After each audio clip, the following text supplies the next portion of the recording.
트럼프 대통령이 취임한 직후 중단된 북미 대화 재개에 대한 의지를 표명했습니다. 환영합니다. 트럼프 대통령의 의지가 위기의 한반도 상황을 완화해 한반도 비핵화와 남북교류 그리고 한반도의 평화로 이어지기를 기대합니다. 트럼프 시대 우리 경제와 산업에 대한 충격을 최소화하고 불확실성을 줄이는 실용적인 전략이 무엇보다 중요합니다. 어제 트럼프 대통령은 전기차 우대 보조금 폐지를 검토하라고 지시하기도 했습니다. 자동차를 포함해 우리 수출 주력 산업은 물론 무역, 통상 전반에 어떤 영향을 미칠지 잘 준비해서 이슈별, 업종별 대응 방안을 마련해야 될 것입니다. 관세와 방위비 분담금 문제도 마찬가지입니다. 이를 위해서 정부와 국회, 기업과 민간이 하나로 돼서 서로 협력하고 지혜를 모아 나가야겠습니다. 민주당도 적극적으로 노력하겠습니다. 결국 예상했던 비상계엄 청구서가 우리 국민들 앞에 떨어졌습니다. 외상값을 갚게 될 것이다. 외상값을 갚게 될 것이다. 라는 외신들의 지적이 있었는데 결국 그렇게 되고 있습니다. 계엄 충격으로 실질 GDP가 6조 3천억 원이 증발했다고 합니다. 가구당 약 50만 원 정도씩 해당이 됩니다.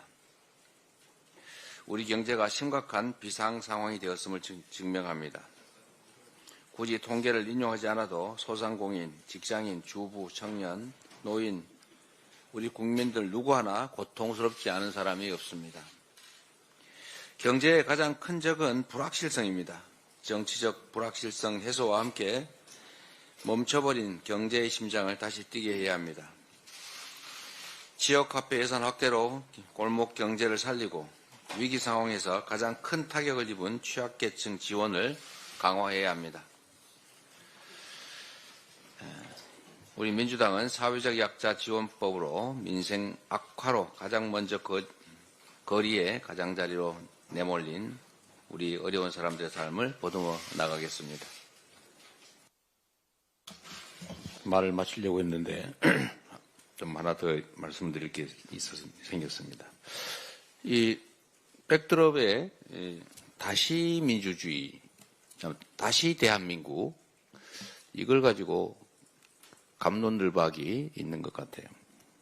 이거 대통령실 윤석열 대통령실 벽에 걸려있는 구호하고 똑같다. 맞습니다. 똑같긴 합니다. 그래서 한마디 설명을 좀 드려야 될 것 같습니다. 우리 대한민국은 위대한 나라입니다. 그리고 우리 대한민국 국민들 역시 위대한 국민입니다. 식민지에서 해방된 나라 중에 산업화와 민주화를 이뤄내고 선진국 반열에 들어선 세계 유일의 나라, 그게 바로 대한민국입니다. 이제 전 세계가 인정하는 나라가 됐습니다. 경제 강국, 군사 강국, 문화 강국으로.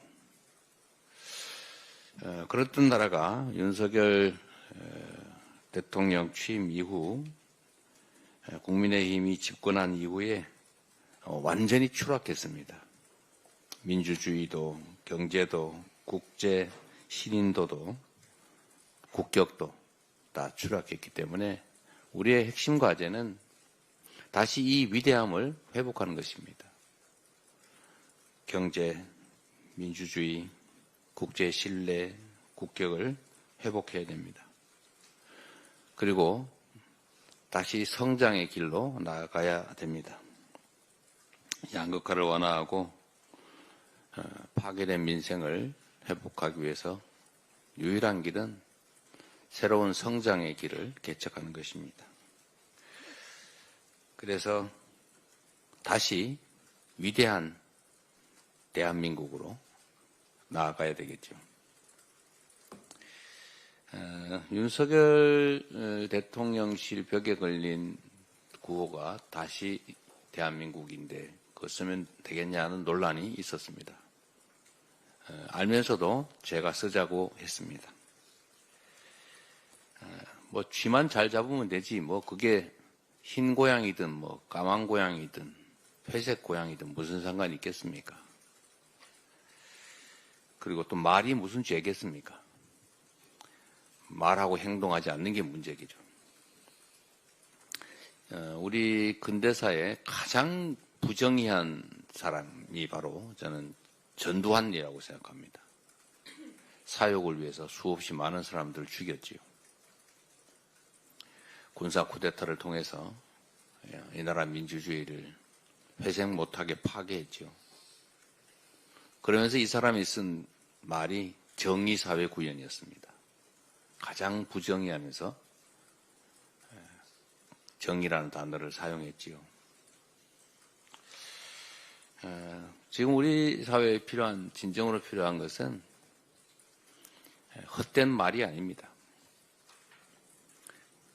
헛된 이념 아닙니다. 진영 아닙니다. 이제는 탈이념, 탈진영의 실용주의로 완전하게 전환해야 됩니다. 윤석열 대통령이 쓰던 구호면 어떻습니까? 좋은 구호면 쓰면 되죠. 말이 오염되지 않게 만드는 것도 우리가 해야 될 일 중에 하나라는 생각이 듭니다. 회의를 마치겠습니다.